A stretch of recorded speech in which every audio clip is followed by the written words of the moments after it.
the best time of the week. Time to listen to the three brothers. Forget your garlic and your leeks and listen to the three brothers. It's fat-free, sugar-free, dairy-free, soy-free, and free from gluten and priestcraft too. If you click this accidentally, stick around. You might learn a thing or two. Chuck on a shirt, tie and shorts, and crack yourself a brew without any further ado. We are coming at you. Three brothers, juxtapositions, and midnight ramblings for sure. Three brothers, don't forget you get what you pay for. Three brothers, so come on down, don't even worry about it anymore. Three brothers. Three brothers. Hello, brothers and sisters. Welcome to this week's podcast. Again, it's time for your favorite Three Brothers. Thanks for joining again this week. Episode 2, people. Episode 2. We're still trying to figure out what we do here. What are we doing here? We don't even know. We're trying to figure it out. If you've accidentally clicked on this, stick around. You might learn a thing or two. All right.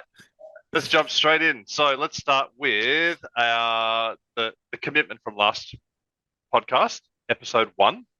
If you recall, the commitment was to turn off priestcraft and turn on the Three Brothers. I actually haven't looked at the stats of our podcast, so I'm not sure how well it's even been viewed or anything.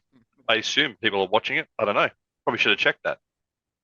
But how did you go? Did you turn off priestcraft, turn on Three Brothers? From the things that we've been looking at, it seems like people aren't turning off priestcraft. No, Maybe it'll take a while. I don't know. I actually had to turn it off this week. So I actually had somebody share a video in Discord of Priestcraft, and I was about 30 seconds into it, and I was like, "Wait a second, I can't be doing this," and I turned it off immediately and stopped listening to it. So, well, I'm proud to report that I'm 7 days sober of priestcraft. And I'm probably due for one of those sober tokens at 7 days. So I'm pretty proud of that. I try and keep the priestcraft to the absolute minimum, which is 0. Good. That's the baseline. good work. Nice. Good work. And hopefully everyone listening to this, hopefully you're in the same boat. It can be. I can imagine it could be hard if you're a diehard priestcraft lover. I mean, you could be watching a lot of it and be addicted to it a little bit. I imagine it could be addictive. So you got to break that addiction. Turn on the Three Brothers. Okay. It's true. All right. And just another part of the intro. What did we get up to this week? Anything interesting from you fellers? To be honest, not really. Yeah. And that about sums up my life. A week goes by very quickly.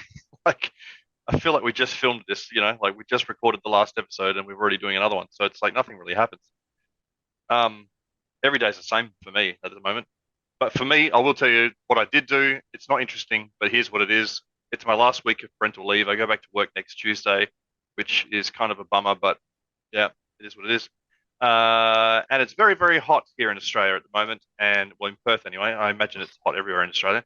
And so we went to the beach, and today I played 18 holes of golf, which is diabolical and an all-day affair, and not something I've ever done before. So that was new, and I don't know how people do it. It's rough. So there you go. But like I said, not interesting at all. Very good. Very, very good. All right. Good. Nothing from you guys? Nothing else? Man, I just did the Understanding Revelation, and I'm just coming off of a sickness, and that was 6 hours of just doing everything to get that done on Sunday. So Wow. yeah, that was insane. So this has Micah is been like a postman, doesn't stop for rain, hail, or shine, He always delivers. or sleep, or yeah, always do it. true. That's that's true. Gotta get her done. So we're feeling better, a little better now though. Good. Good to hear. A little better than well, I have I have a little bit of a rant this week though. I had actually a Yeah, random couple stuff. rants. I couldn't decide which rant to do. Like I think we'll never that's be short of rants. this I mean this was I mean a week full of rants where it was like because the pre-scrap thing somebody was like dude you need to listen to this that like you're getting ripped off again. I was like I don't like they gave me a timestamp and I'm like 30 seconds in and I'm like oh my goodness yeah well here we go again. So yeah. And here's the I just labeled this one. I told you so. So for those who aren't familiar, Logan Uh, Castellion, Castleton? Castleton, Castellion. Castellion, Castellion. Prob Laurent. probably Castellion. probably not French. Probably not French. Uh, he's also, as far as I know, not married, but I like the rings. He so he was a missionary, and he was known as the rapping missionary. While he was a missionary, and he would just do these quite cringeworthy rap videos. But as you can tell by the tubes in his nose, he has a health condition, and so it's one of those, um, you know, uh, like like I don't know if you guys watched America's Got Talent or these idol things, and it's always like a one-legged person who was left on a doorstep. They always have these stories before they start because Yep. that matters. But anyway, so that's what this story is, and that's all this guy was doing on his mission was just building up this brand of the rapping missionary. And I made one comment on one of his videos was like this is just not appropriate to build up a brand like this on a mission, and then just because I know you're going to get off your mission and you're just going to like turn this into a career. Like you've turned your mission into a career, Yeah. Your money you making know, opportunity. yeah, exactly. And it's like, when we served missions, I'm sure you guys got it too. I got it all the time in Philadelphia. It was like, so like you'd be asked, so like you're going on a mission so that like when you're done, they're gonna give you a congregation. Like it was Uh, this idea that like, you're gonna do this ministry so that you can be prepared to like be a pastor or be a bishop or have these things. Like the idea was like you're doing this just so that you can obtain this congregation or whatever. And so like I had to battle this my whole mission. And so anyway, I was blocked. So I would not surprise anybody. I was actually blocked, one comment blocked from this guy. So I couldn't make any more comments on his stuff. And so anyway, he's now back from his mission. He's no longer wearing a name tag, and he's got himself already the workings, right? The YouTube channel, the everything, and he's got 10,000 subscribers immediately, which I'm telling you, you don't just get 10,000 subscribers unless you've taken them from your other platform. And bro is now a full-fledged priest crafter. He's got he's got the I'm an influencer. He's got the I'm a content creator. He's got all the tags up there.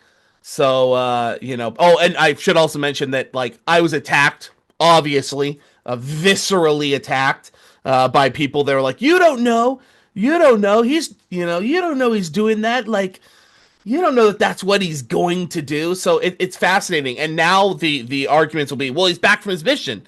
He's allowed to do this. A man's allowed to feed his family. So like my problem is, why is it that you were all so upset at the accusation, as you would put it, that he was doing this for this reason on a mission, but as soon as he's back from his mission, you're completely okay with him doing it? So like, why is it? Is it because we all instinctively know that like you're not supposed to make money while you're on a mission. But for some reason, when you're off a mission, it's completely okay to make money off of the gospel. And why is that? Why is that okay? Why are we, not okay with missionaries making money and in fact spending money on it? Like, can we explain why that is? Why didn't I make money on a mission? Why didn't the church pay me? Um, so anyway, this is just a big fat I told you so. I knew he was going to do this, and he did, and you hated me for it, and you blocked me, and I was right, you were wrong. So, Well, that adds Yeah. another layer to it, which is I'm pretty sure for the most part, I'm pretty sure it was his dad that was actually running his social media when he was on his mission. And so his own father was like his manager in a way, managing the priestcraft and going for the clicks and the views. And the dude wasn't on a mission where he was. The guy was trying to create a brand for himself, or at least his family was doing everything they could to create a brand for him. Obviously, with the intention that when he finished, he had that brand. So yeah. his mission wasn't out there to serve others. His mission was out there to build himself up. And as soon as he finished, here he is. So, I mean, the proof's in the pudding. I'm coming into this blind because I've never heard of the guy. I gave it a quick Google before we went live, and I didn't have time to even watch a single video about it. So I don't know anything about this guy. But going from what you've just said, like here's the thing: I don't even know. Like if this guy was on his mission and using that as his sole, again, I don't know anything. If he was using that talent or that thing as the whole rapping thing as his as his basis as a missionary, even as his sole, like because missionaries are meant to teach, find, teach, baptize, right? If that's what he was using as his way of doing it, I don't really like that. Like it shouldn't be that shouldn't be the basis of his like personality on his mission, right? You're supposed to leave that stuff back behind. You know, when you go on a mission, leave that junk, leave that, whatever. Use the talents you've got, sure, but like if that's the platform he's using to actually find, teach, and baptize, I don't like that. I also, funnily enough, I don't know how well something like this would work as a conversion tool. People might go, "Oh, that's cool. You can rap and whatever." It's not going to convert people to the gospel. You know what I mean? Like it's not how it works. Nothing converting about it. No. So it's really, from my point of view, more for members. I can go, oh, I can see Correct. members going, oh, I love this. This, a guy rapping Yeah. about something I love. Oh, fine, sure, whatever, great. But don't do it on your mission. Like I don't know, like maybe bust out a rap every now and then when someone, if the time's right, but not like making your whole personality about it. I don't know. So here's the easiest way to explain that, I think, and we talk about this sometimes in the Discord group, is what you convert someone with is what you convert them to. Yeah. And so if this guy's out there singing and he's literally singing and dancing and rapping. In the church. In the church. Oh yeah, see, I hate that. What you're converting them to is his singing and dancing and rapping. Yeah. You're not converting him to Jesus.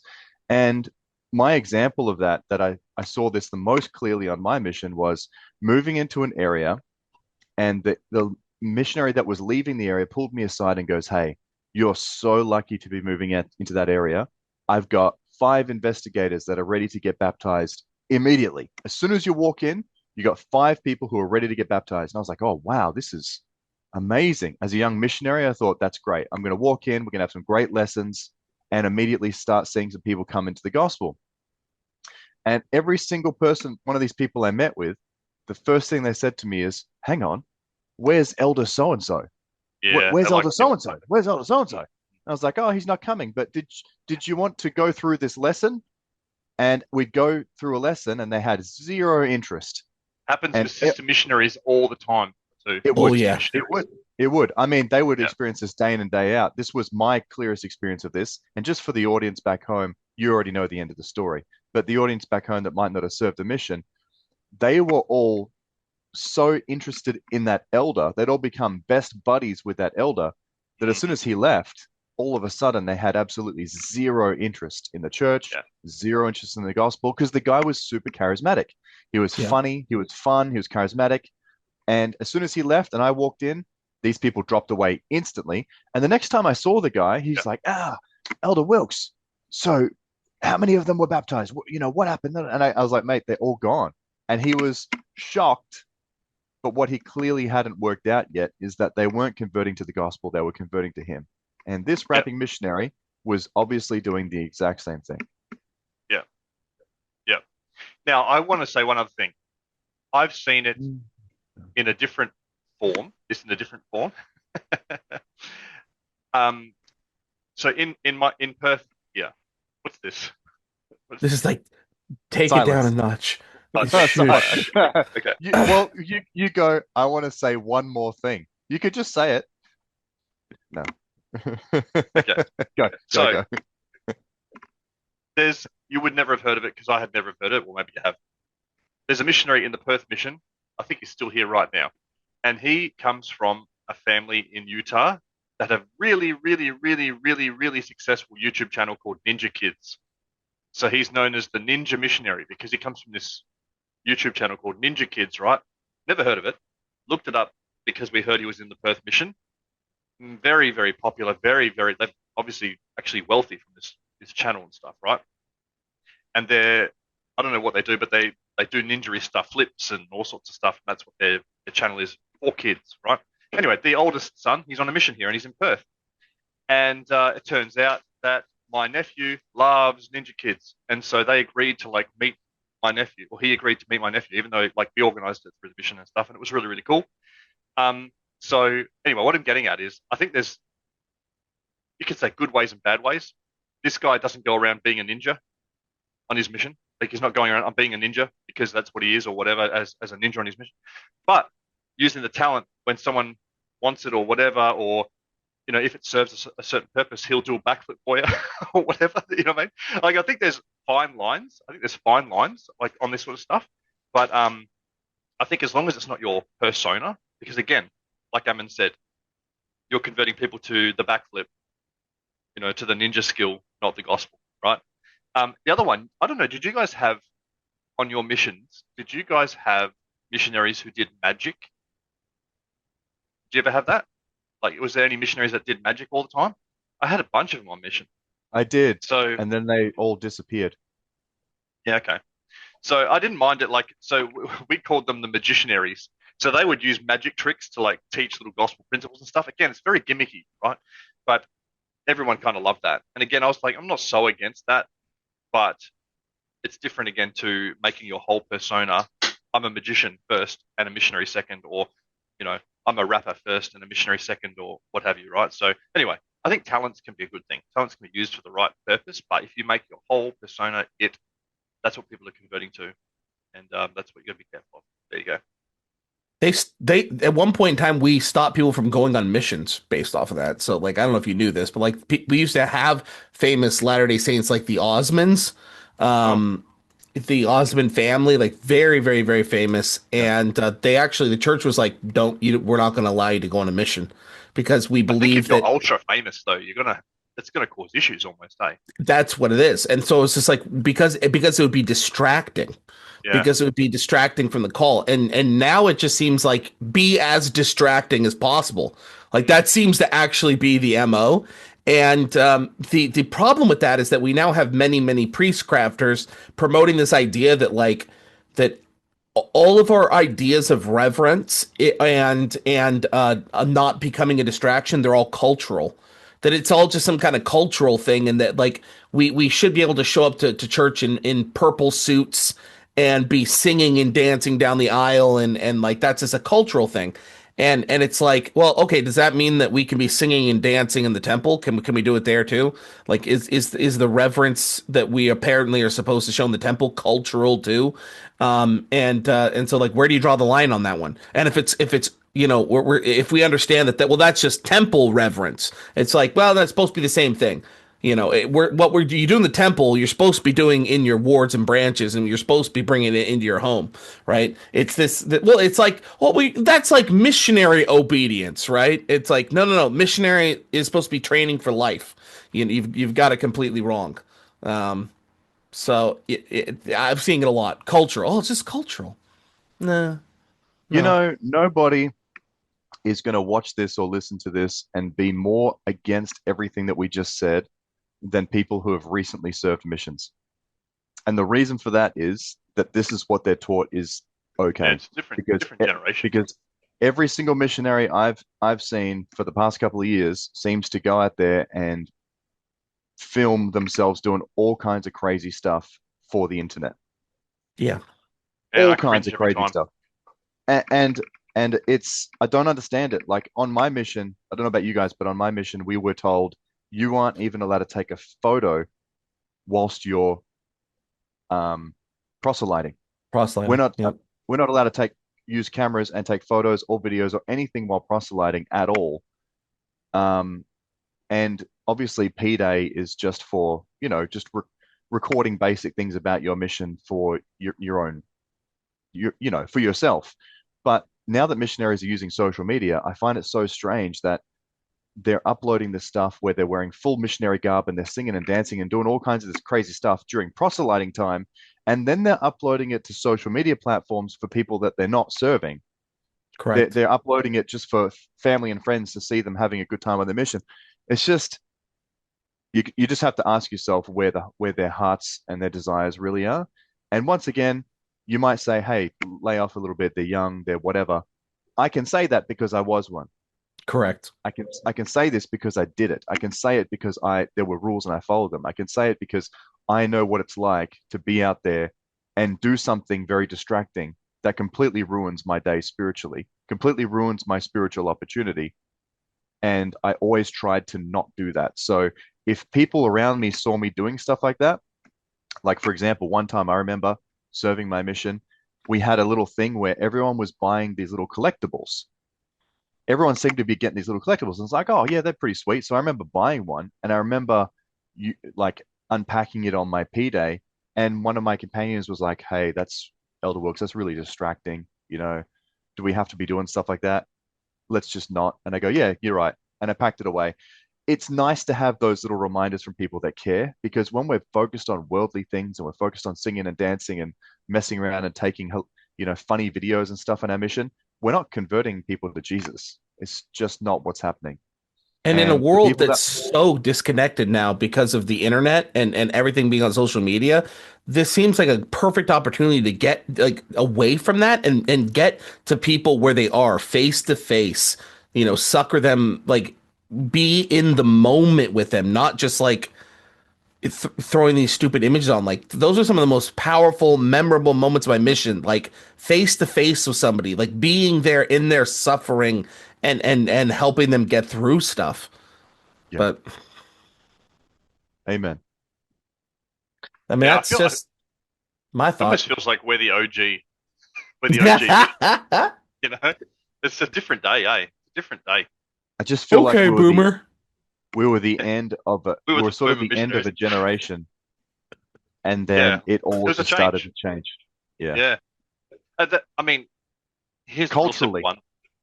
Yeah, it's a cultural thing, but they call investigators friends now. I still can't get used to it. Like I Yeah, I'll just never get used to can't. it. I can't get used to it. We must Like be this just dinosaurs. I'll never get used to that. yeah, can't do it. Yeah. Yeah, well, for us, it was called raising the bar. So, I mean, like, Yeah, I remember I'm, they raised it before we all went on a mission.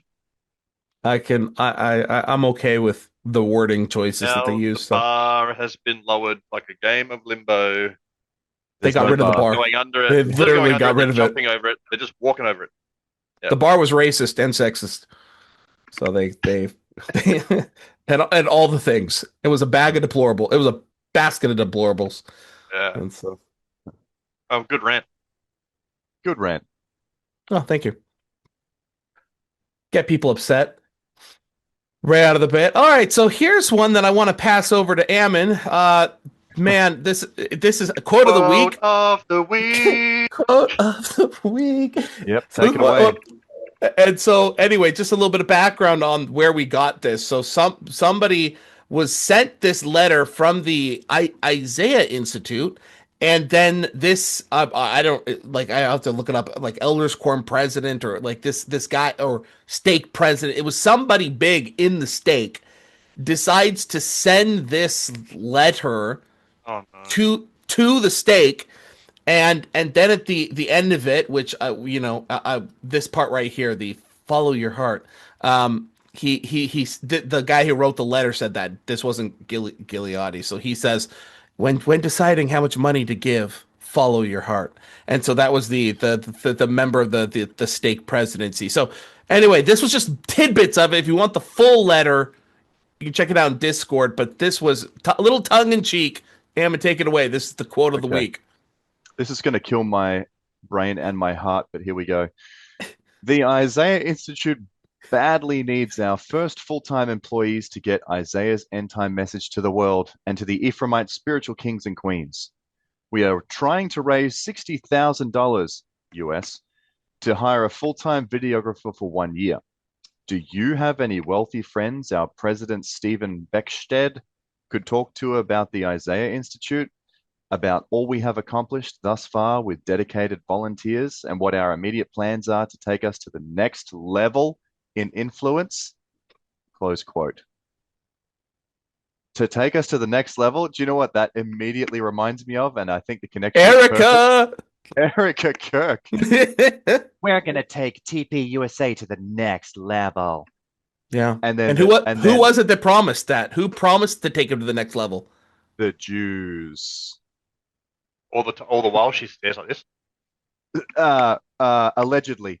Allegedly, according to what they're reporting in the media, allegedly, the Jews were saying to TP USA that they would inject over $100 million to take TP USA to the next level.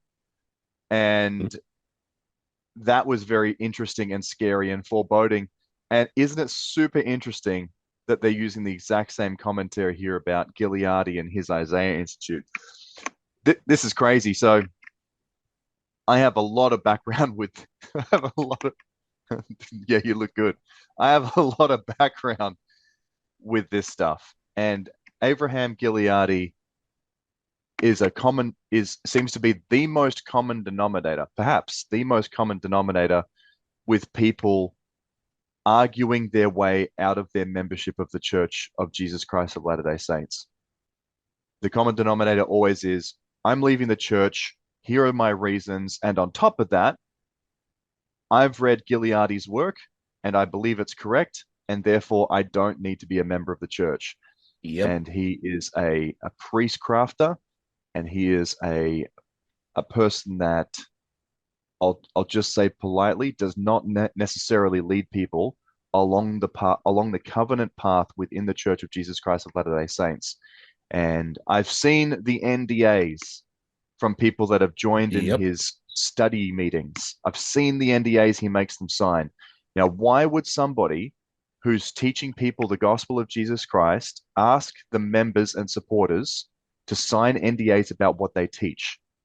And the reason is he's worried about church discipline. He's worried about it getting out there because Yep. he's been excommunicated before.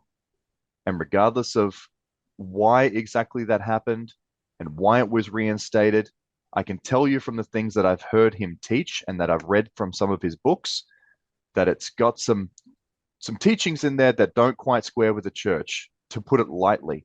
And if that was to get out and people were to expand upon those teachings, it would be grounds for church disciplinary consideration. Let's put it that way.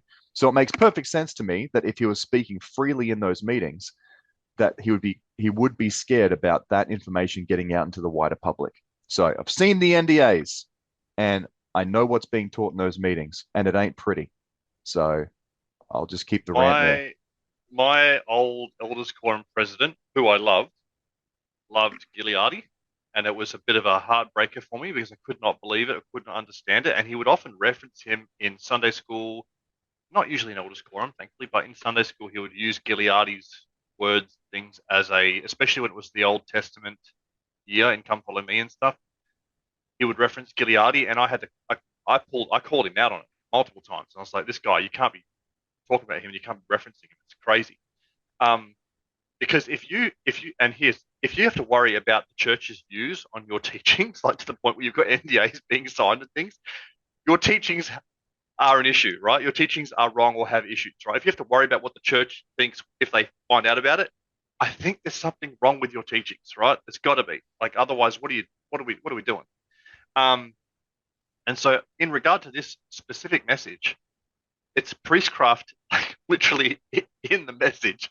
We're trying to raise $60,000, right? To hire, like, okay, cool. That's first issue. Second issue is who cares about Gileadi's Isaiah end time message to the world? Like, who cares about The that? And Jews got it why wrong the should you pay first for it? time. The Jews got it wrong the Right. first time, and Brigham Young said, there's a quote from Brigham Young saying the Jews will be just as mistaken about the events of the second coming as the Jews were about the events leading up to his original coming in Jerusalem. And so if we're all sitting around trying to rely on Jewish teachings of the second coming of the Messiah, they're the ones that got it wrong the first time to the point where they killed the guy. You think that their teachings about how he's going to appear in glory are going to be right the second time? Well, we know that that's not true because the Jews don't accept Jesus Christ in his fullness until the moment he stands on the Mount of Olives and they're almost completely wiped out. So, no, they Do you won't have be any ready. wealthy friends? Do you have any wealthy friends for me? I mean, it's not beating any of the stereotypes here, and the reason why they think that it's actually cut out of the letter. The what led into this was Jesus Christ Himself commanded us to study Isaiah. Therefore, we should support groups like this. And then it was said, no group or no individual or group has done more to fulfill the mandate of our Savior on this than Gilead and the Isaiah Institute. That was all part of this letter. So basically, here's the thing: everything that we have ever been accused of being and doing, which we never have, we don't have non-disclosure agreements. We have a Facebook account, a Facebook, we had a Facebook page where that was private that we just didn't want apostates in there. That there was no disclosure agreements. Share our stuff, be my guest. Like we didn't care, but like there was no non-disclosure agreements. We're going broke doing this. We don't get any money doing this. We're doing it because we love it, and it's costing us money. Like everything that we're accused. Oh, and here's the other thing: you can't point to a single individual, not one, that has listened to us and been a part of us that has left the church, that has like been listening to us and be like, you know what? I agree with what Ammon and They're Topher right. are saying. I'm going to leave the church. Yeah, you know what? I agree.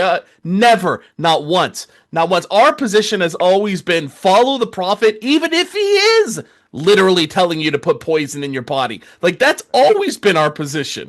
And we've been very open about that. Like we're not saying he is telling you to do it. I'm saying that is been our position. And so everything we've been accused of in one way, shape, or form, like Here it is. Oh, it's There a it is. huge concern to me though that whoever it was in that stake sent that to everyone. That's disgusting, honestly. It happens, dude. It happens all the time. We just had another one that was shared with us where it was actually in one of the branches here. He sent out an invitation to his priest crafter. Same thing that was saying, oh, we want to raise this money, we want to do this good, and it costs this much money, and he was sending it out in an email to the branch members here, and so it's everywhere now. Like it's crazy. Yep. And I think a lot of people are going to listen to this and they're going to say, okay, I'm following what you're saying, I'm hearing it, but can you just break down for me what the concerns are with what he teaches? And maybe we'll get into that sometime. I've beat that horse to death in our Discord group and gone over it and over it. We've discussed it and the issues with the things that he teaches. So maybe we'll get into it sometime. But the point, I mean, the basic point here is that somebody from the church is trying to leverage cash for a secular group, essentially. Yeah, they're talking about the scriptures, but they've got nothing to do with the church. But they're trying to use the church as a tool and members of the church as a tool to give these guys money. And the fact is, you don't need to. If they loved the church and they loved the gospel, they don't need a $60,000 full-time videographer. They can spend a couple of dollars of their own money, they can pull out a video, and they can produce content. And if they want it to improve, then they can just keep doing it and get better at it. And if somebody wanted to volunteer their time, that's a videographer because they love what they do, then they can volunteer their time.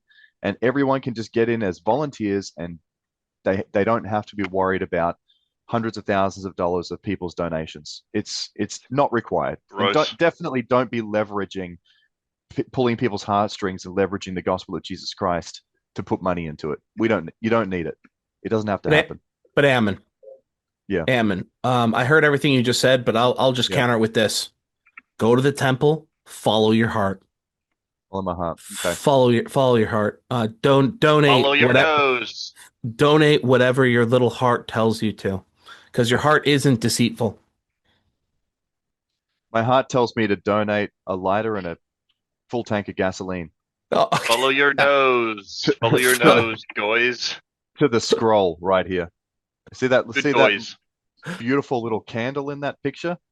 All it needs is some gas, baby. Burn it down. Burn it down. Put it down. Be a good guy. Burn it down. Burn it down. Burn it down. Be a good goy Be boy a and good burn guy it down. and donate to the Jewish Institute of. The only good goyim is a rich goyim, as I've said before. Yeah. Only useful ones. Yep. If you don't have a $5 million mansion sitting in front of a temple, you haven't made it as a goy boy yet. Yeah. Yeah. All right. Yeah. That's where it's at. Next up, what do we got? All right. Am I reading this one? If you want. Oh, I don't know. I can't remember Do what what we said. That's you. If you're not reading it, Question I'm not of the listening. week. There we go. Podcast segment. All right, so this is from a person, Joseph K. We're calling out the name. Now, so here's the question that he posed to us. Where did we get this question from? Did he actually pose this to us, or did we just? He sent it directly to us, to me. Oh, there we go. Yes, then. Yes. Okay, so he said, hey, brother. Another channel I watch is Rise Zion. Probably everyone's heard of them.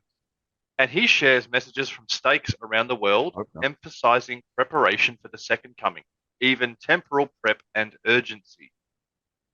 How should I take it when I'm not hearing that same urgency in my ward or stake? Isn't building Zion and second coming prep supposed to be a collective stake effort? Yeah, okay. It's a decent question, actually. So, just to start the ball rolling, I see that a little bit here, actually. It's interesting because Ammon's ward, I'll just compare my ward to Ammon's ward. And Ammon's ward, let's start with my ward. My ward struggles to get 100 people to sacrament on Sunday, right? It's a great little ward. We've had some great move-ins recently, and it's actually, we've got a lot of potential and a lot of good things going on. And we do actually have some good baptisms and things, but we just struggle. Like since COVID, I think we used to get 120 people to sacrament or so, 120 to 130. COVID happened, and now we struggle to get 90. We're in the 80s averaging usually. A good week would be like, well, we got 100, you know. Ammon's ward gets, I don't know how many, but Ammon's ward is night and day to my ward. Now, do you think my ward's talking about second coming prep and things like that? No, because they're struggling to get people to come to church on Sunday. So this isn't the answer for the question necessarily, but this is one thing that comes to mind, and this might be something to do with it.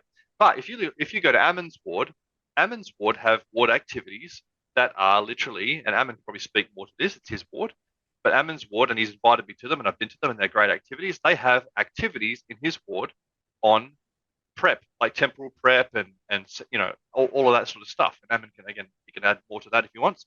And it was really, really good. But it's like night and day difference, our wards. There are different struggles, different things going on. And so I guess I would say, like, you know, stakes around the world emphasizing prep for the second coming. I mean, I would hope that is going on, and I hope, and we're always dying to hear, and especially from general conference. Like, I can't wait. Like, I just want something to be said clearly one time, where we have some direction as to what we need to be focusing on. But this also goes back to, we should always be focusing on this. The directions never changed, never stopped, never ended. It's still there to this day. It's on us. Look, it's on us individually to follow that commandment, to have, you know, food storage and temporal prep and all this stuff, right? It's not on your stake president or on your ward temporal preparation person to ensure that you're following that direction. I mean, if anything, you can go to them and ask them for help and guidance if you start struggling, but it's not on your ward and stake to like make sure that you're doing it. But as a ward or stake, I would say that they're focusing on what they are struggling with at the time. And in my case, my ward's so far behind the eight ball on that sort of thing. They've got other things to worry about. They're not going to sit there and when we're struggling to get people to church going, how's your food storage? Even though it'd be great to focus on that. It's just not where we're at. Yeah. Just a slightly different angle on that comment is just speaking about Rise Zion for a second. Hopefully you guys have never heard of it, but if you have, I'm sorry, because it's just a priestcraft grifting channel. But anyway, there's something about about this comment as well that we should raise, which is extremism from YouTube and YouTube creators and influencers is often a tool used to elicit emotional investment and interest.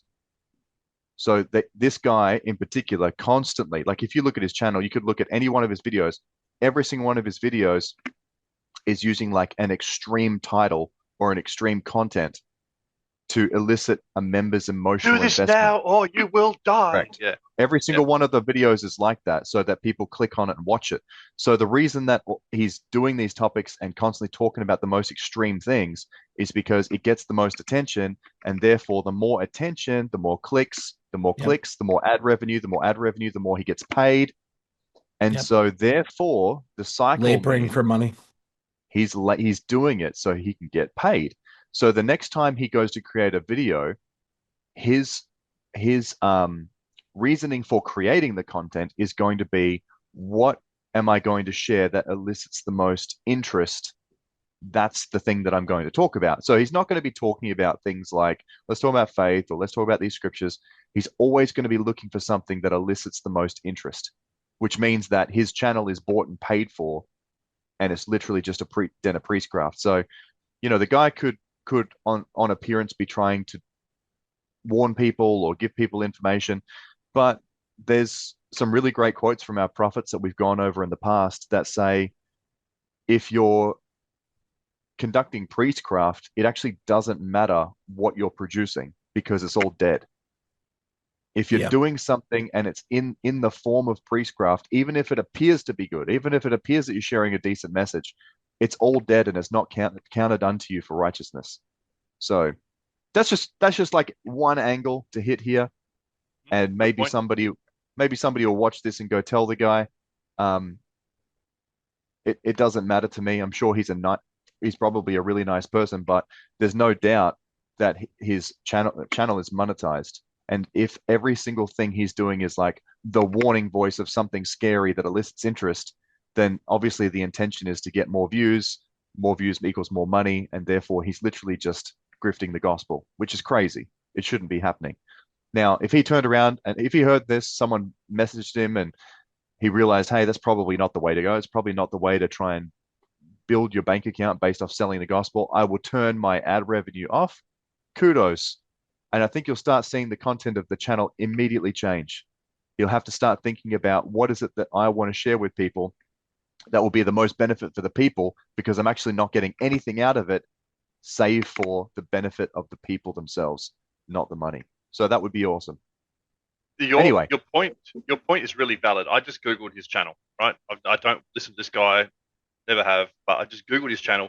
His video titles are clickbaity nonsense. Like, it's crazy. Like, tribulation, the doors are closing, major shift. Like, it's all like, you need to watch this or you're gonna, you need to watch this or you're gonna die. Yeah. There's another big LDS channel, which I won't mention who it is, who does the same thing. It's always like, the second coming signs are here now. Like, I got to watch this. I don't watch it, but I mean, that's what they try to do.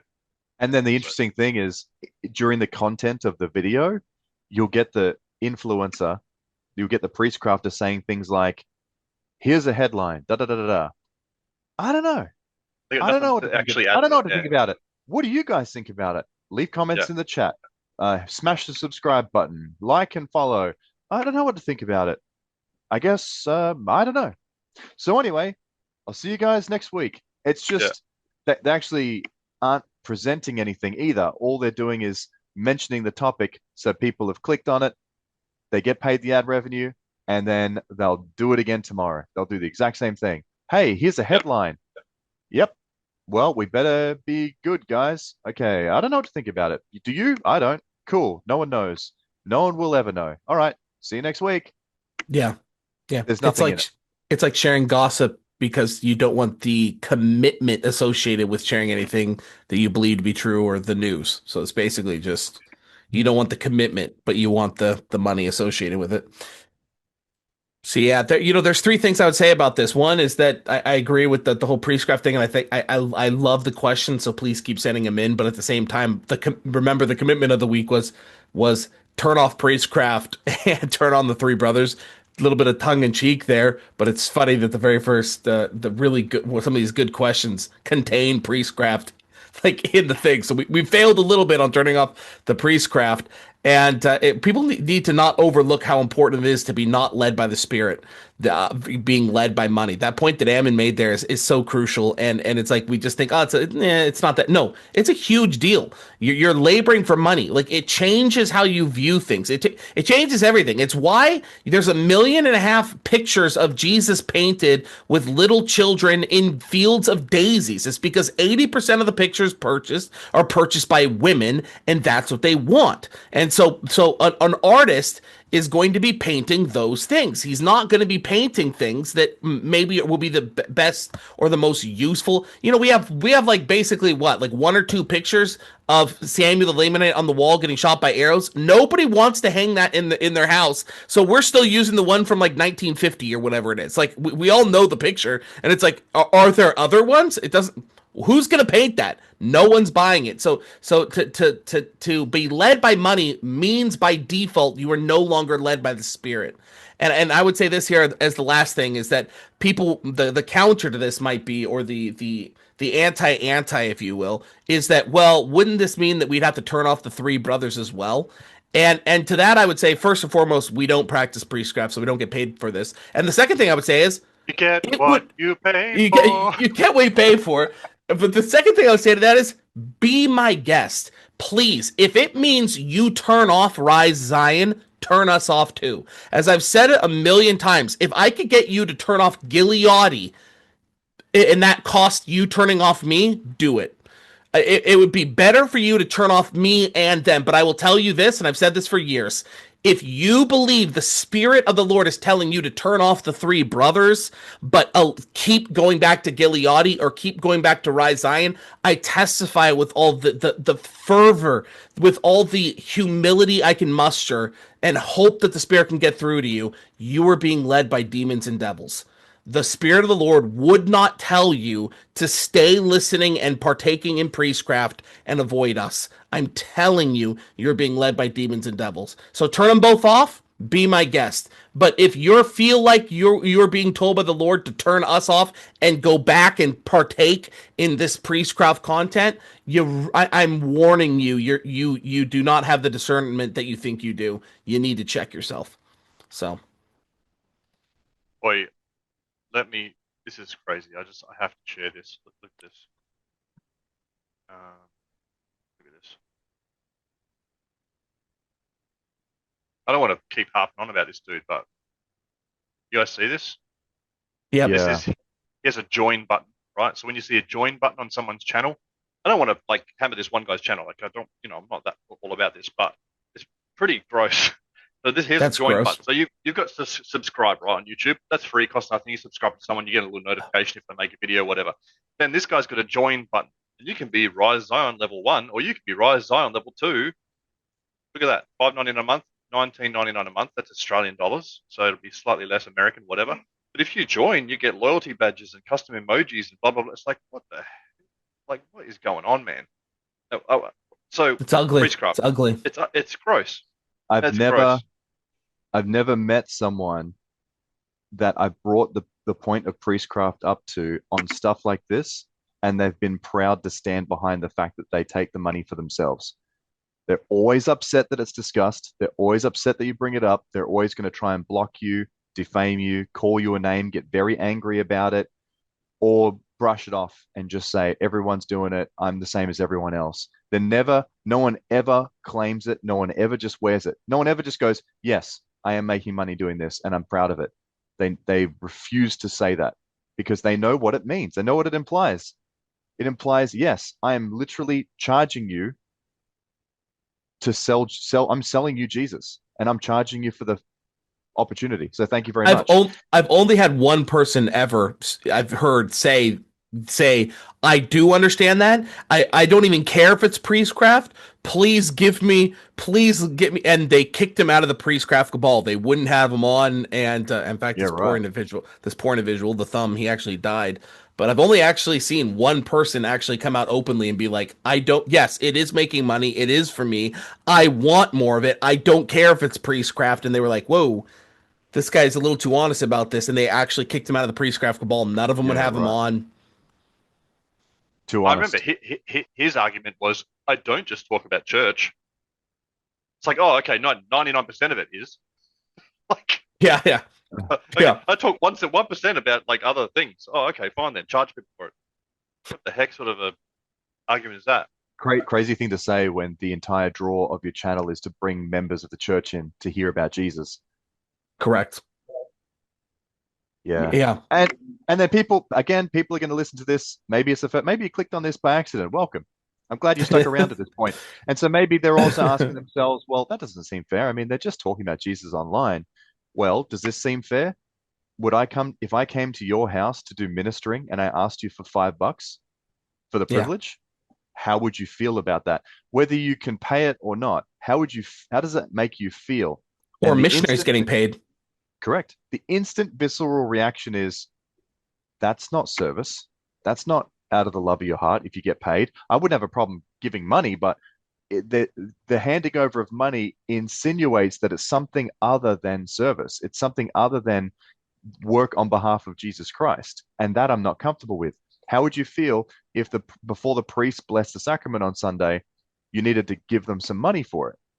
Well, I would have a Jesus would visceral flip that table. Yeah. I'd have a visceral reaction to that because it's all about service on behalf of the Lord Jesus Christ.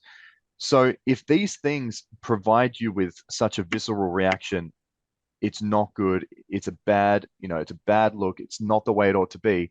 Then try and explain to me what the difference is between someone charging for you to take the sacrament or for you to minister to you in your home or to give you a priesthood blessing versus someone sitting online and asking you to pay them so they can talk to you about Jesus Christ.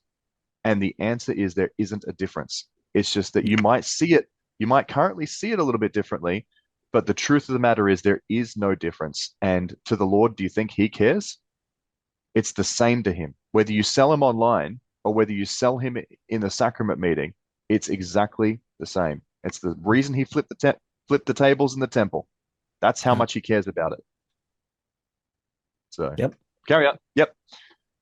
We don't need to beat that too hard, but I think we've beaten it sufficiently. News. Was I doing this too? No. You can do, yeah, Or we're go for it. just talking about it, whatever. Headlines. Headlines of the week. We were thinking about actually doing an actual something there, Yeah. but maybe we're just gonna point at Topher. Maybe that's what we're. All right, Topher, go. Just make one up every week. Yeah. Yeah. All right. So this is similar to last week. This is just us going through like some of the headlines for the week. First one. Everyone's probably aware of this. America discovered it's really good at hockey and that I'm really bad at reading. So the US men's and women's teams both take Olympic gold. That's the US teams. And I think it's funny because did Canada invent ice hockey? I think it's their game. No? Yeah. I think that's what they say. I don't know. That's what they say, yeah. But you're gonna have some people over in Scotland that are in other places that are gonna be very upset at that. So it's Yeah. Yeah. Canada also Um, believes that they were the first and only people to burn down the White House, and Canada literally didn't exist as a country when that happened. So it was actually the English. So they take credit for stuff pretty strangely. So yeah. Okay. So anyway, funny kind of thing. If Canada did invent ice hockey, Americans just borrow it every few years to remind everyone it's a game still. Like, you know. Yeah. Anyway, kind of funny. I don't know. Micah thought this was very funny. oh, Didn't you? dude, this is on so many levels. I love this. I love this so much. I lived in Canada for years. And on so many levels, I find this hilarious. And I've said this before. I have never met a group of people more bigoted and racist in my entire life than Canadians. Never have. I lived up there for 10 plus years. It was insane. When I told people I was American or even a dual citizen, it was just like, oh, Americans are horrible. You're a terrible. It was just like right to my face, just immediate. If anybody up there liked Americans, they would literally, it was crazy. They'd whisper it to me. It was like they'd look over their shoulder and be like, I actually like America. It was no joke. It was like insane the amount of just visceral hatred they have for Americans up there. It's just, and America, obviously, we just don't care. And Yeah. we don't care. We just think you're cute. We like your moose. We don't know anything about you. So it's insane. And so Micah, I've I believe it's Meese. meese. Yeah, a group of moosin is a meeson is Yeah. yeah. So but yeah, I know multiple people, my wife included, my mom included, that came to the United States fearful because they expected the reaction to be exactly the same. Like they just thought that we just sat down here all the time talking about how awful Canada was, and within like a year they were like, "Wow, Americans are like the nicest people ever." And the reason is because we're too busy hating on each other. So like it's a pastime, like in America, just hating on other Americans.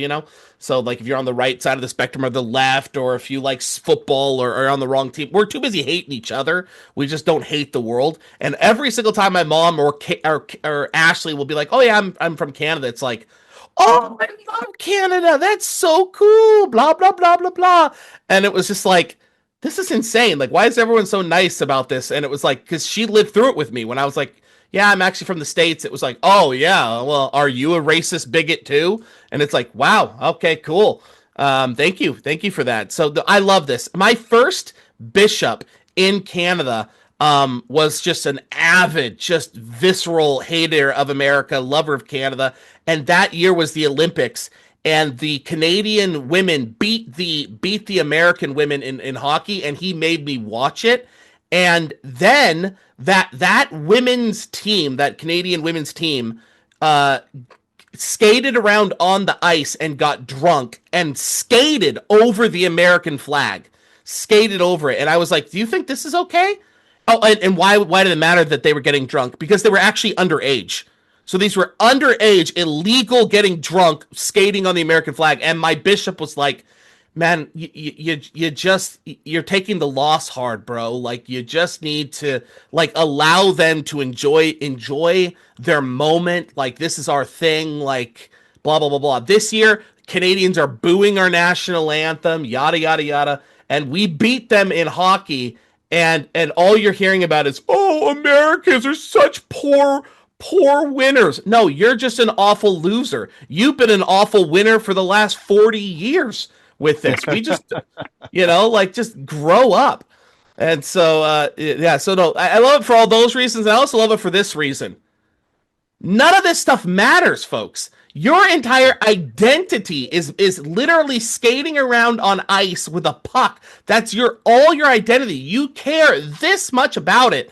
And some country that it's their fourth most popular sport, fourth, managed to cook you on men and female. It doesn't matter. Focus on the things that matter. Like why aren't you this defensive about the Book of Mormon? Why aren't you this defensive about priestcraft? Why is it that hockey means this much to you? That your Canadian identity means this much to you? It's like, get something that matters more. Like, it's just, it's just insane Like- to me because Like Yeah. electing a half decent prime minister. Yeah, Or what- for real. how about that? Do they use a prime minister like we do? Is that what it is? Yeah, yeah. Yeah. It's not Trudeau Maybe anymore, is it? no. Take all that big hockey energy and put that into affordable housing or hiring a half decent prime minister and saving your country. Yeah, how about that? Yeah, that's exactly right. Yeah, no, Trudeau is now busy with Katy Perry. Yeah, he's busy. Oh. Yeah, no, Um, he's gone. He's doing even less. Yeah. It's funny. Like this is how I imagine it. Canadians going, America this, America that, blah, blah, blah, blah, like you're always blah, blah, thinking about them all the time and raging about them. And that like that meme, like the Americans are like, well, I don't think about you at all. That's exactly what it is. Yeah, like 100%. And they're like, we don't think about you at all. That's exactly what it is. There's nothing quite like a big mouth being humbled. And here's the deal, folks.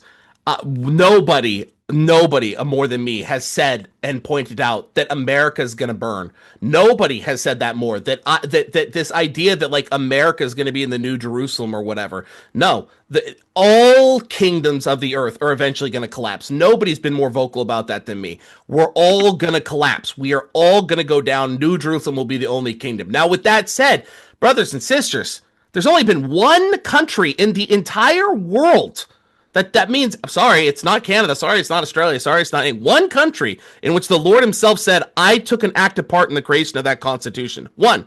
And that was the United States. Australia.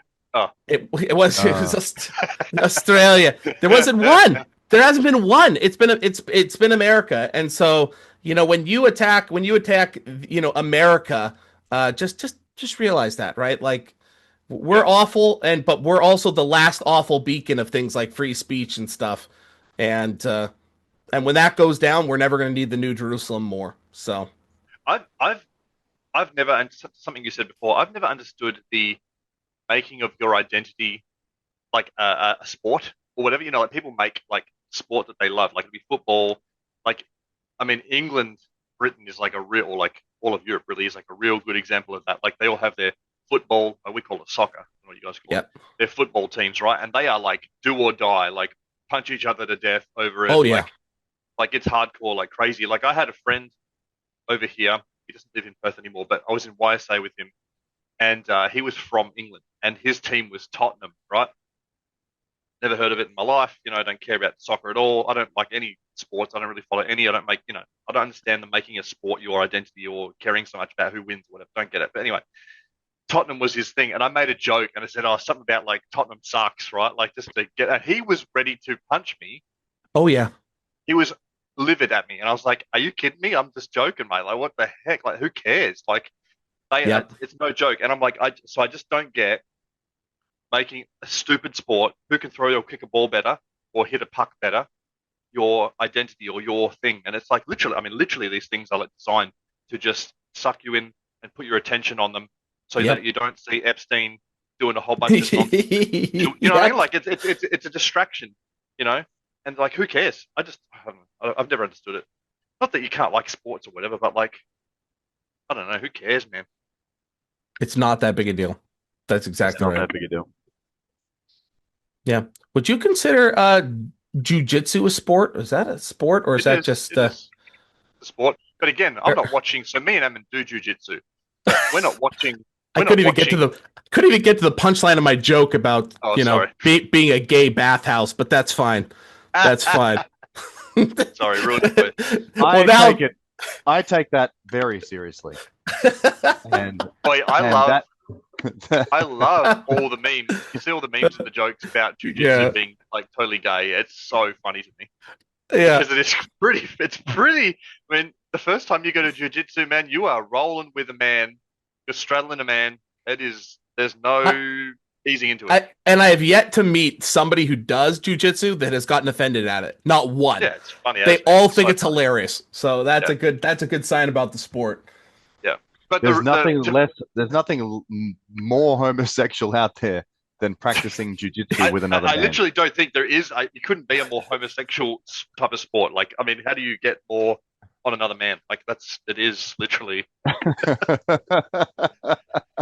Oh, And the the other more night, you can, more that you oh, embrace the stereotype, and the yeah, more you realize it doesn't matter.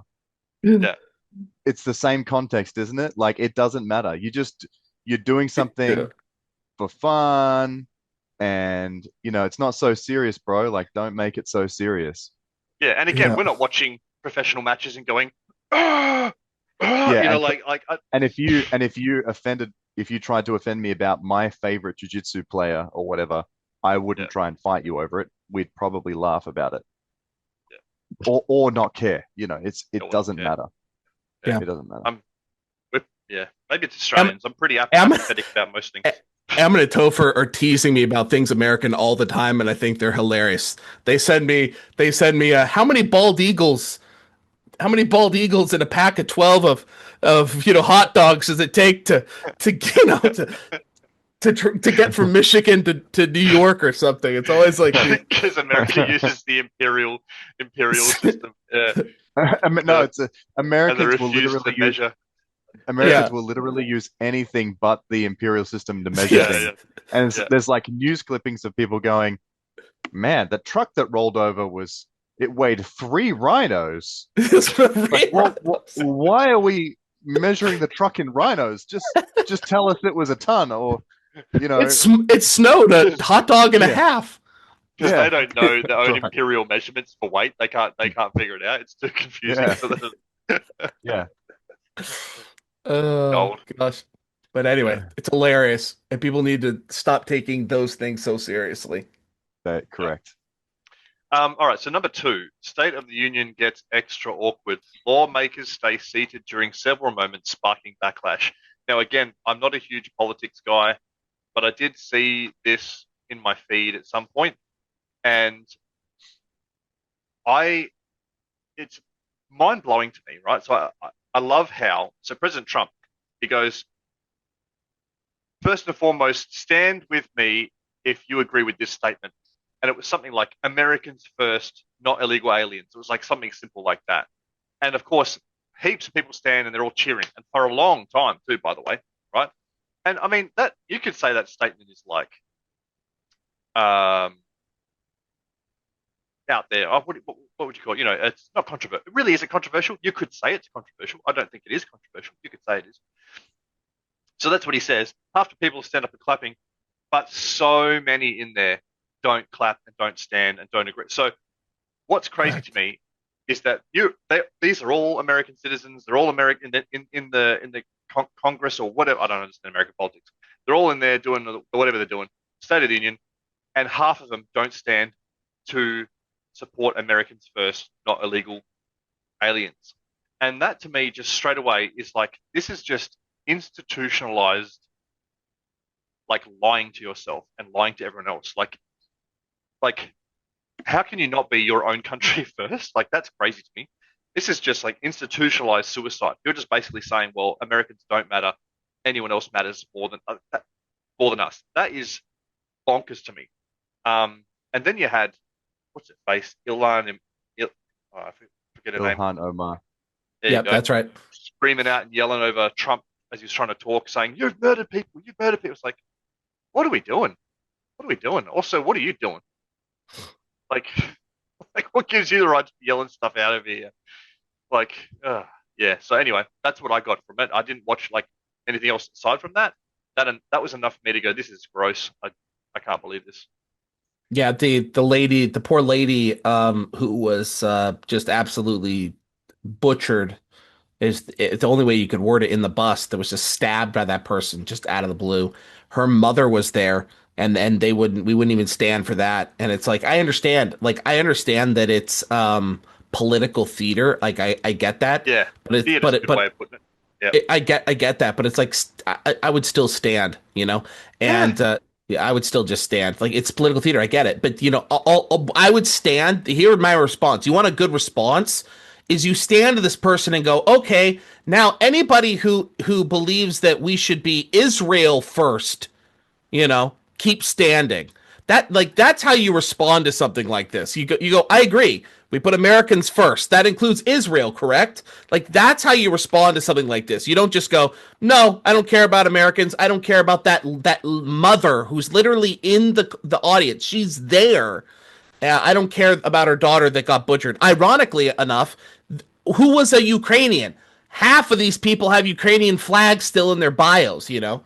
It's like this is literally a Ukrainian refugee woman stabbed on a bus. Can we not stand for her? No. Okay. Um, Yeah. so anyway, it was awkward and That one blows me because like that one's like objectively bad, right? It's not like subjective. Like how do you have any argument to defend what happened to that girl and to not like that I is Yeah, I think the reason they didn't stand is because they are so divided as parties that they realized that if they stood and supported anything that they said, it's almost like an acknowledgement that what they're trying to do and what they're trying to push and that what their agenda is actually a positive agenda. And they know that if they do that, they have to then defend it at some other point.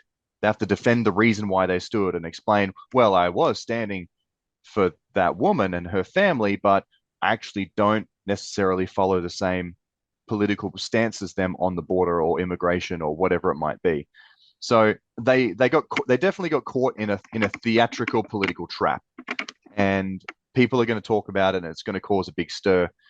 I think what it evoked for me is this is as divided as politics has ever been, and in correct. a country like America, with so many things going on and so many potential economic issues and social issues, and that there's war looming. There's so many things going on. To have all political parties absolutely detest each other to the point where they will even refuse to find common ground on something that everyone in the world would agree they should find common ground on, just shows you how dangerous the political position is in the country. And so that's really what it points out to me. yeah. Yep.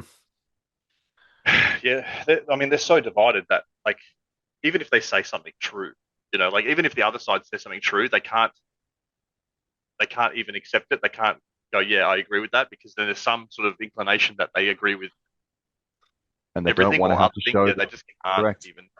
They Yeah, Yeah. know they know that'll be clipped and it will be reused a million times yeah, as, clip it, chat. They'll be reused and over and over again just to say, hey, they actually support the same thing. See? Yep. Can you line it up? Just I kidding. tried to. I tried to. I couldn't quite get it lined up. I tried to. I couldn't quite just like reuse it. I'm gonna have to recreate my masterpiece on this guy. All right. Now, I wish I did a bit more No, do it live. brushing Do up it on this live. one. No, so I Nope, saw, I did nope. see, Just do it live. I saw the interview with Tucker Carlson and Huckabee. I'm assuming that's what this one was about. Yes. Yeah. And the section that I saw was supremely awkward for Huckabee. So, so the headline here is Huckabee suggests biblical expansion pact, says Israel has a right to land from the Nile to the Euphrates.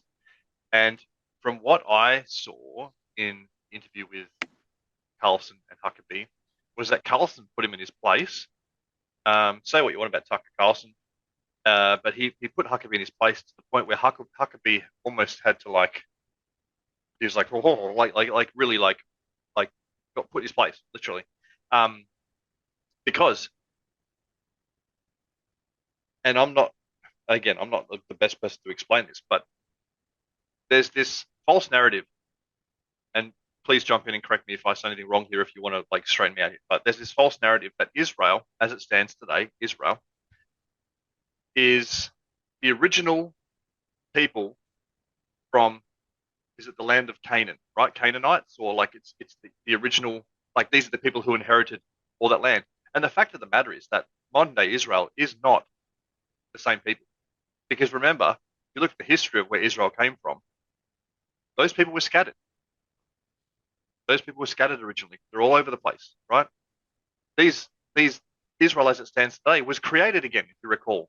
And this is anyway, don't get me started on this. But this is why they won't do DNA testing in modern day Israel. They don't allow it because they know if you look at their DNA, they're not who they think they are by DNA. So what is their actual right, you know, to land at the moment, you know? Anyway, this is what I got from it, and that was where Tucker Carlson put him in his place. That's what I saw. Do you guys have anything else to add to it? Because that's the extent of my ability to comment, probably. So what ended up happening is that Tucker said, okay, so like you believe that they have a right to be over here because of what it says in the Bible, and Huckabee said yes, and he said, okay, but what it says in the Bible is they have a right to the land of like Canaan, like they have the right to this land. Well, it says in the Bible that this is from the Nile to the Euphrates. Like this is the land, and that would include parts of Egypt. That would include a lot of the Middle East, like almost all of it. And so Tucker said, "Gee, so do you believe Israel would have a right to that as well?" And Huckabee said they could take all of that as well, and that would be fine. Mm.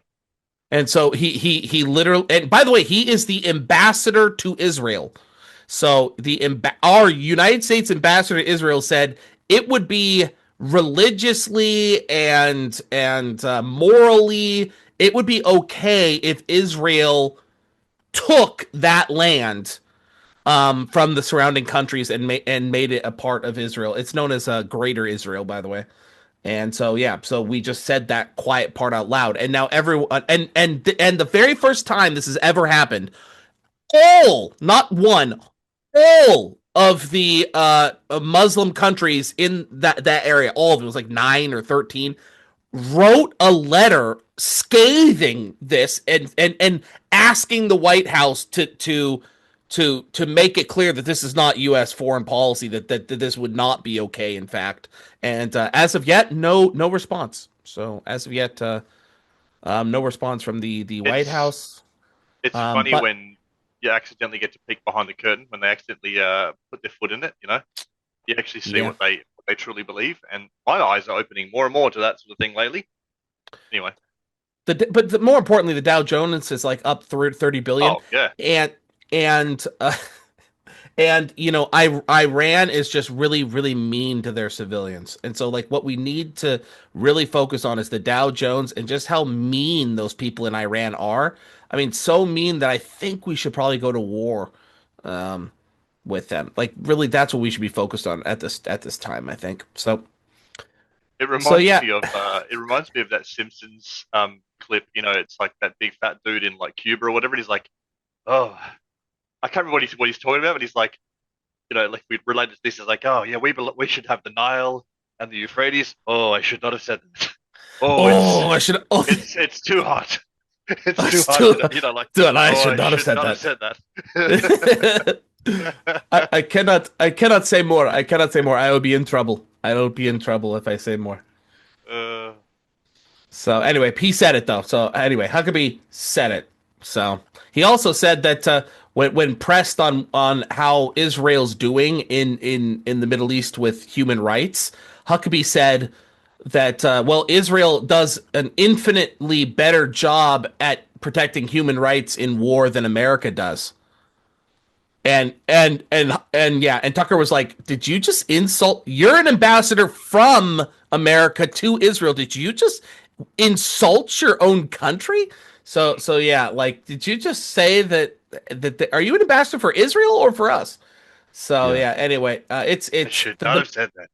I should not have said that. So yeah, he said a couple things in this that are like really bad. I would expect Huckabee to like vanish. Resign or yeah. Yeah, resign. But Right. it's fine. I'm sure he'll have plenty of shekels The good to news about retire. Huckabee is that he has a really fun name, so that's good. Yeah, Huckabee. He'll always have that. No one can take that away from him. You know what always grinds my gears about those types of interviews is anybody who's ever standing on the position of supporting Israel in those interviews has always flat out refused to acknowledge the damage that they cause to the innocent. It doesn't matter which interview, and it doesn't matter how the question is framed. If there's ever a question put to them to say something like, but what about all the women and children that are being innocently murdered? What about the people that are being displaced that are totally innocent? And I've never, ever, ever heard somebody supporting Israel ever say anything remotely compassionate. Never. They've No. never, ever said, you know what? You make a great point, and the loss of innocent life is just a disaster. And Yeah. I wish there was a way around it. I wish there was a way to completely avoid it. I wish, and they're doing everything they possibly can. I've never heard them answer a question like that. They never do, because as soon as they start to And acknowledge maybe that, here are some steps we can take to be better. correct, Yeah, correct. they can't concede it. All Yeah. they do is try and point the finger at somebody else. All they do is try and say, well, this guy's worse than us, or Yeah. or it's not happening at all. Like, how many times have we heard interviews where people are talking about this and their response is simply, it's not happening. No, the Yeah. innocent aren't being killed. They're all Hamas. They're all evil. They're all bad. I believed that for a while because they kept saying it, and it's like, well, Well, that's all they say. And so if you're just eating up the goy slop, it's all you're getting day in and day out is that they've never done anything wrong in their lives. And then you look at it completely objectively and you see that the innocent are getting absolutely destroyed over there. Now, I saw snippets of this, and I'm pretty sure it was the Huckabee interview that he was talking about. Well, was it wrong that the innocent died at Hiroshima? Was it wrong that the innocent died in the firebombing of Tokyo? Was it wrong? And he's obviously using examples from the West where they were trying to do something for the right reasons. But would we in the West say that it was okay that the innocent died in Hiroshima? I never would. no. I never We ever would, Brutally would. sad. we would never say that. Brutally Yeah, sad. we Would would we say ever we say that? wish there was another way. Yeah, we would. Oh, It was never. a devastating loss of life. If there was any other way we should have taken it, no one should be proud of that. All right. We can make jokes about it from time to time, but no one should be proud of what happened in those circumstances. They were unfortunately, at the end of the tether, at the end of the line, in order to prevent absolute mass devastation. Some of those actions were taken, and nobody's happy about it. And nobody should be saying that the innocent weren't killed. They were destroyed. And so what they're doing, the smokescreen that they keep trying to shade Israel with, is what kills me. If they were open and they were honest, I could get down with that. If they were trying to explain that they're doing everything they possibly can to avoid it, but it's happening and we're not happy about it, I'd be down with that to an extent. But the smoke and mirrors and the constant deflection and the constant trying to pretend it's not happening, and or answering the question with an accusation against someone else, that kills me, man. I just can't get behind any of it. I can't. Yeah. I could never support that. Yeah, it's like they just can't concede it, eh? It's like if they conceded that they were harming innocent life, And here's then another it's all wrong. I don't know. here's the other thing about the constant call for people who deem themselves as Jews to have a right to that land. We all come from colonized countries. We come from bloodlines of people that colonized place after place after place after place. Now, to be honest, the way that the world works is the strongest survives, and whoever goes in and takes a place, that's their place. It just is what it is. But that doesn't mean that what they're doing is right. Just because you can destroy people and take a place doesn't mean it's a good thing, and it doesn't mean that it's right in the sight of whoever, God, other people, other countries. So another thing that I'm not really down with is if a country believes it has a right to something and it's going to go and take it by force, I don't know that we should be supporting that country in doing that. Yeah. If they're going to go and do it, they ought to suffer the consequences of doing it. Like, they need to weigh up the consequences of going and treading on somebody's feet. That person is going to snap back at them for doing that.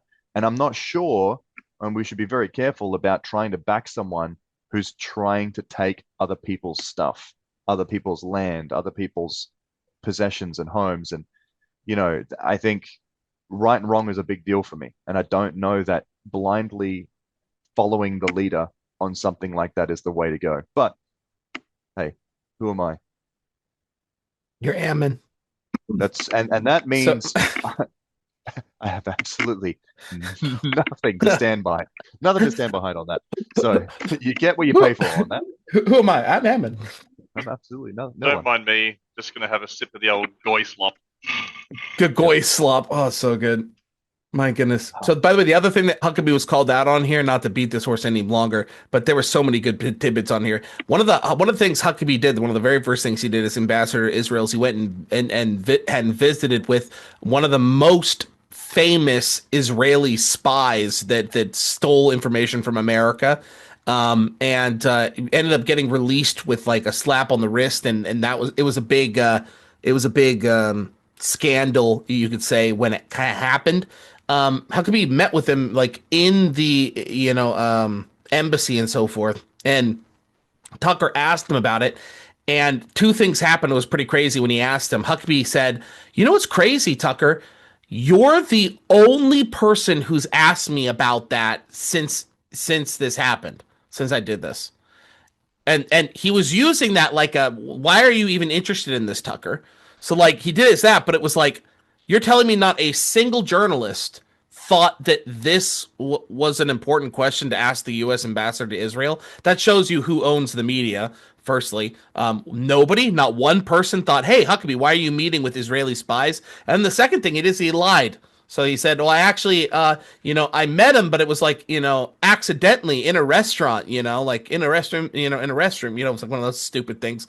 And it was like, no, no, like we know that you met him in the frickin' embassy. We have the paperwork. We know that happened. It's like we've now entered this time period where it's like we can just, with AI and stuff.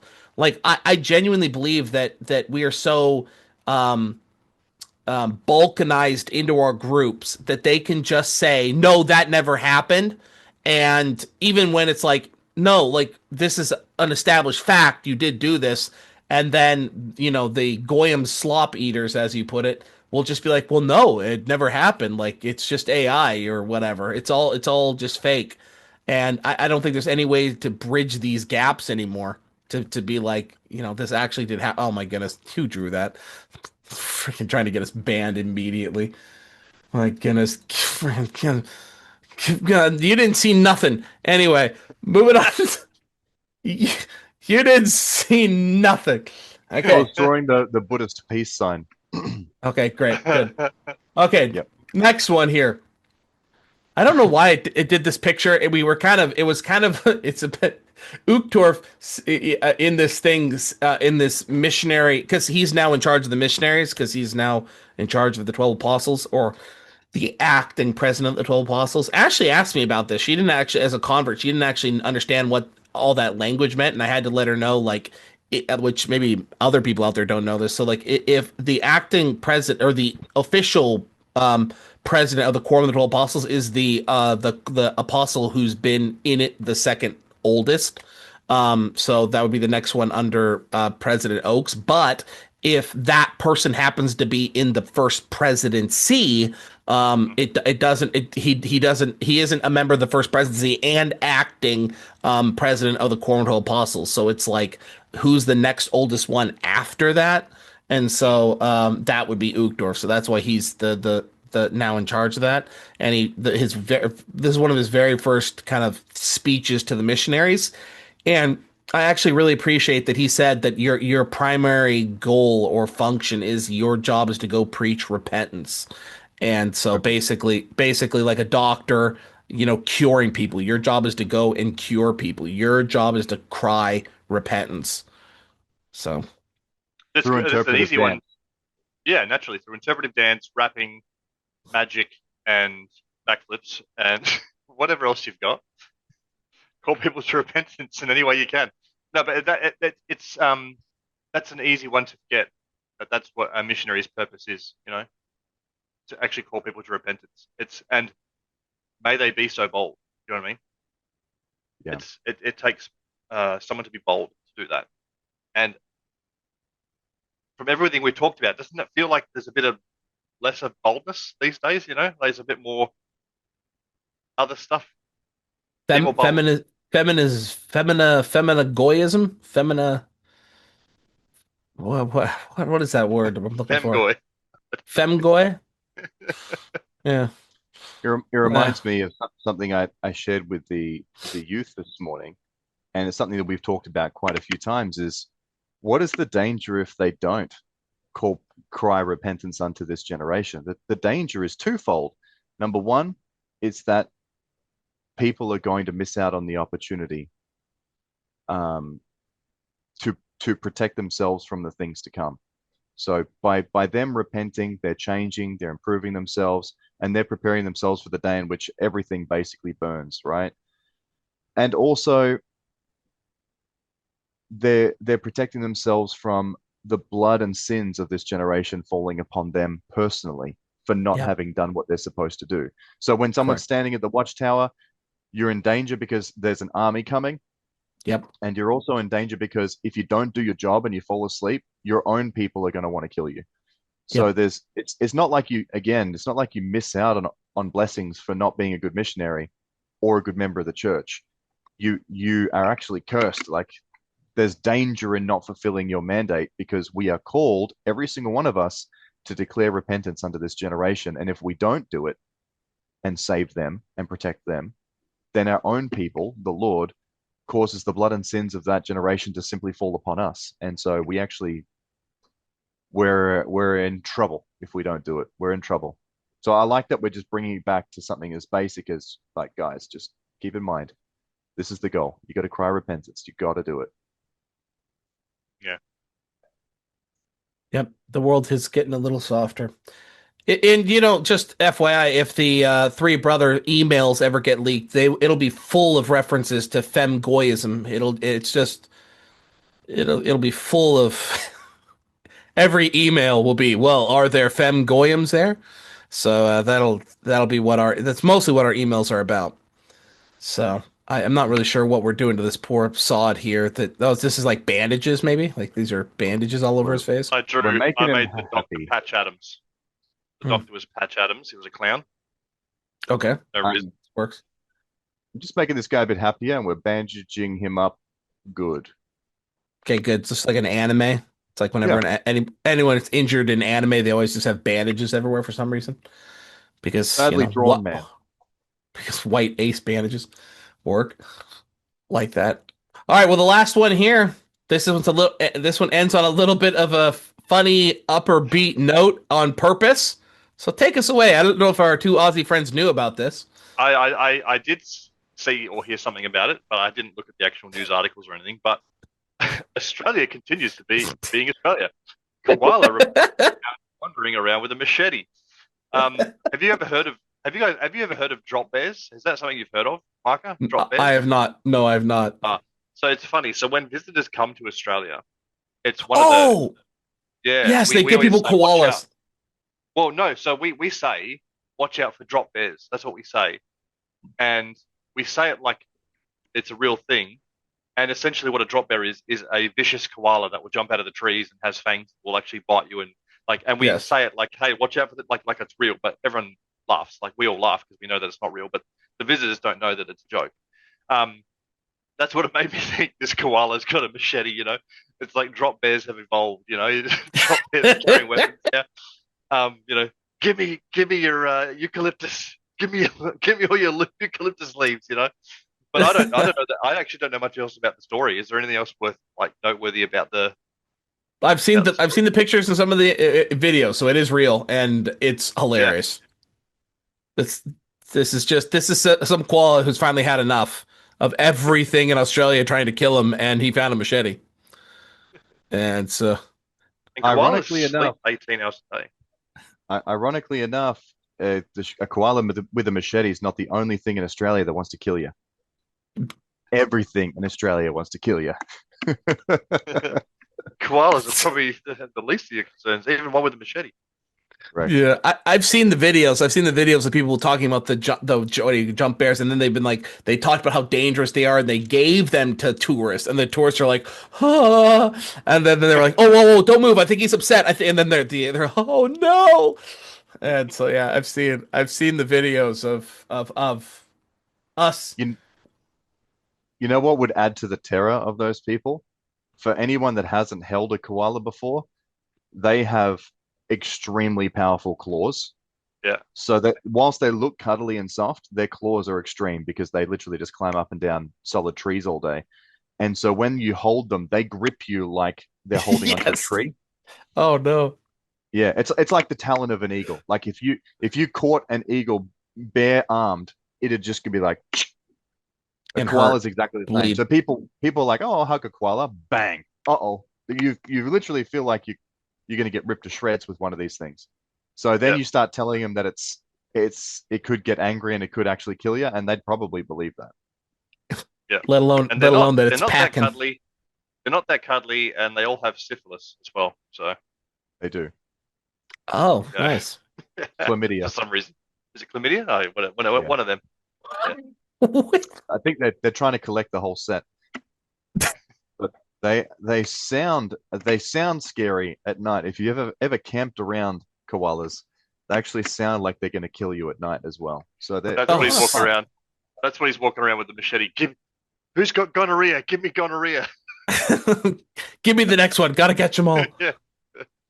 just imagine the sound of an angry wild boar, and that's why koalas sound all night. Mm. Yep. Yeah, good times. You call that? You call that? You call that a knife? Our koalas have bigger knives than that. They do. They do. All right. Well, that was pretty good. That was One pretty other good. thing in newsworthy, it's not on our list. I put it in our little document there for reference, but and this only, as far as I know, got found out today, like not long ago. Bill Gates just admitted that he did uh, do stuff with two Russian, I guess, prostitutes or whatever in the whole Epstein thing, which is interesting. The reason I think that's interesting is that if you recall, Bill Gates did an interview where he was like, I never went on, I went on Epstein's, well, I think he said he went on Epstein's plane, but I never met any women.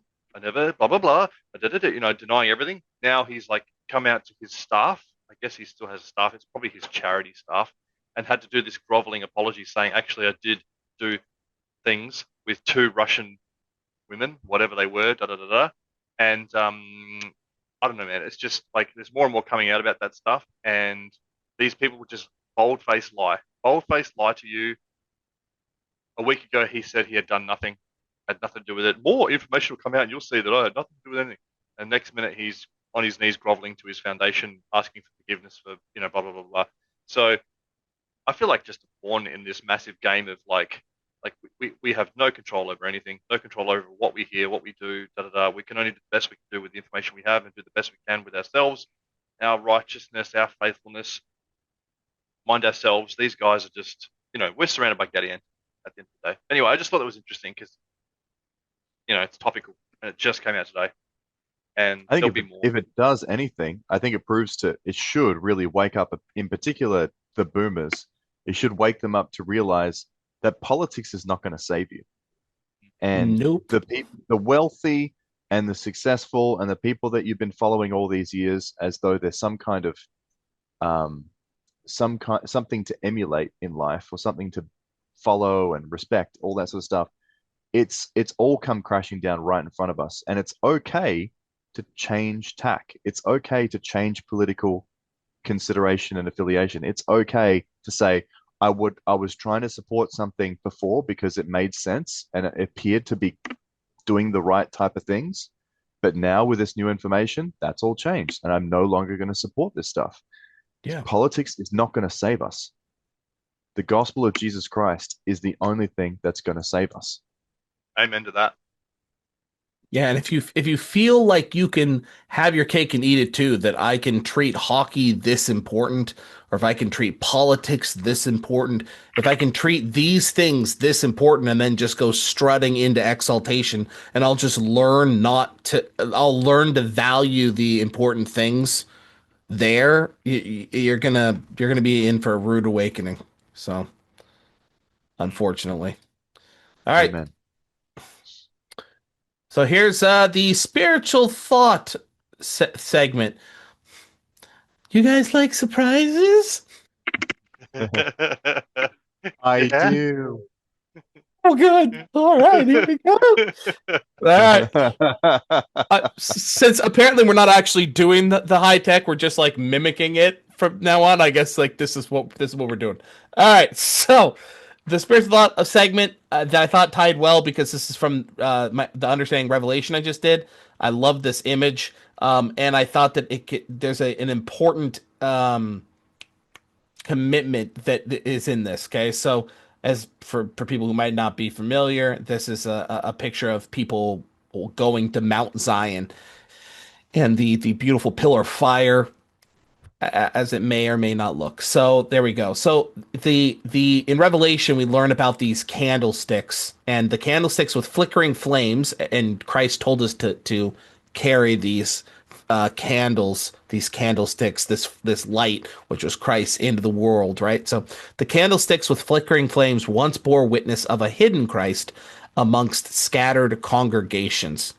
The New Jerusalem with flaming pillars shall testify of a manifest king in the midst of his gathered sanctified people. The churches, once symbolized as candlesticks bearing borrowed light, the city of Zion blazing with glory, not borrowed, but bestowed.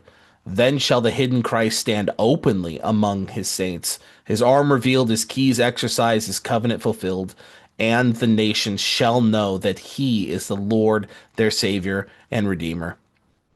This is what we're looking forward to. This is what we want. I bear my testimony that I know that this is coming. Like, I know that whether I'm a part of it or not, if I have to be swept away, and I've said this before and I'll say it again, if I have to be swept away for this to become a reality, sweep me away. If you don't understand the value and the beauty of this, and just how much a city like this changes everything. It's like the United States, and how having the United States out there with its free speech changes things for the better for other countries. It just having it out there as an example, just having this city out there as a reminder that it's possible and that we can obtain to this stuff, and we can actually live in a society with people who don't want to be rich, without poor, that treat each other like they're equals. This is possible, and I know that with or without me, someday, shortly ahead, this city is going to be a reality, and I know that. And my commitment is, or I guess our commitment is, to prepare for that, is to be the best bearers of the candlesticks that we can be now, in preparation for the bestowing of the power of the Lamb, in which we get these things. And so open your mouth, be a witness this week. Invite someone to church, invite somebody to the gospel, share what you know to be true. I put here a little tongue in cheek, share the three brothers. Like, I know that that's kind of lame to say on something like this, but if that's something that you think you can do, just do something that you think that you can do. And that doesn't mean just like share a temple pic, right? No, like actually go out there and open your mouth this week. Be a witness. That's my commitment, or our commitment. So, Amen to that. Amen. you two have The whole thing. Okay. Yeah, the whole thing just once again highlights to me that we are in a preparatory state. We're not in our final form. We're not what we are supposed to become yet. Right now, we're just hanging on with what we have, and what we have is nothing in comparison to what the Lord wants to bestow upon us in Zion, the New Jerusalem. And so when I look at this, I just think I'm just so hopeful towards it. There is a better way. Everything that we've just talked about in this whole podcast, the state of the world and what's in the news and all this sort of stuff, all of that in the day that Zion, the New Jerusalem is redeemed, is washed away. Like all the problems with politics and the issues with people having a love of sport and stuff over far more important things, and the way that they treat other people, and everything that we've talked about, literally, land, politics, the innocent, everything that we've gone over, all those wrongs and all these crazy things are righted in this. Every single thing. So why wouldn't this be the goal? Why wouldn't this be the one thing that we'd yearn for over everything else? This is the thing that we should be ready to throw fisticuffs over. You know what I mean? Amen. Defending something like that is something that's worth putting your dukes up. So No one will be yelling over Jesus when he gives his State of the Union address. That's so true. Maybe hallelujah. Yeah, it'll be just like people agreeing. Amen, hallelujah. Yeah. You could say there'd be strict immigration policies. There's very, There will be. very strict. There will be. I really liked what you said, kind of like how America is almost a candlestick or a light to the rest of the world. Almost, again, not to, I don't know, don't want to sound too proud. I'm not even in America, and I still think that, right? But America is this, has the Constitution, has That this. makes the point all the more apparent. That's true. Yeah, exactly. So America has the Constitution, has freedom, freedom of speech, has this, and has where the restoration occurred, right? It is this candlestick, this light, this flickering flame of truth as an example to everyone else. And just like that, as we should be. And again, very, very easy to hide your light, hide it behind a bushel or whatever, or not share it. To Micah's point, do something, say something, be something. Don't hide your light. Don't be ashamed. What does it call it in here? Borrowed light. The church is once symbolized as candlesticks bearing borrowed light. Let's not. We don't want to borrow light. We want to. I think it says something about blazing in there somewhere. Anyway, we need our own light and not to hide it. So that Zion may come, and it's going to come, and it's going to be in that same place in America, and we need it, man, because I want to be there when Jesus gives his State of the Union address. What? That'd be so cool. Oh man. Yeah. That's And the only here- thing I trust what in, I'm man. I don't trust in politics. I don't trust in any of that garbage, but that's something that I 100% stand behind and have trust in. Yeah. It's funny. Yep. I was talking to my bishop the other night, and we always just chat about life and things in general before we get into the nitty gritty of stuff. And we're talking about, like I'm building a house and what's he going to do with his block, his house, and it's like, oh, maybe in 10 years we'll do this, that, and the other. And then we both look at each other and we're like, man, if we're here in 10 years, do you know what I mean? Like we're both like, I just don't expect. Like I find it hard to make long-term plans. Not that I think we should live like we are gonna, but I just don't. I don't know. Just don't feel like we've got that long. And that's what we want. Man, I'm hope I'm not here in 10 years. That's so true. Yeah, that's it. Can I say one thing more, Governor? No. No. No. That's what that is. This is apparently it. Kind of like the Cut him off. the Somebody new- pull the plug. Oh, the Cut the mic. old Cut the mic. the hook that comes out from the side. yeah. Yeah. All right, Evan. Good job, gang. Want to wrap? Another wonderful one for week number 2, mate. This is good. I enjoy doing it a bit sort of live. I enjoy the live reaction to this.